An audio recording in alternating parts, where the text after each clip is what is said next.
Okay guys, so Yamaha Sniper 155R, which is the limited edition guys, no. So galing po tayo ng break-in, naka almost ano yata tayo,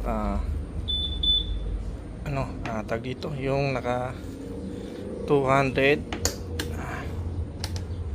naka 232 kilometers po tayo, no. Ayan, 232 kilometers, dapat po 100 kilometers is mag-change na tayo, pero ngayon, since nag-ride tayo, kaya inaabot rin tayo ng 232 kilometers. Pero, syempre po, mag-change oil na tayo. Papalitan natin siya ng langis na ano. So, syempre, ang gamit po natin dito na pang tanggal ng kanyang drain plug is that 19mm socket wrench. Ayan, dyan po sa ilalim yun. Ayan, medyo nalugan ko na nga po siya ngayon, ano. Kaya, eto. Ayan, pwede na siyang kamayin. Po, no? Pero mukha pa siyang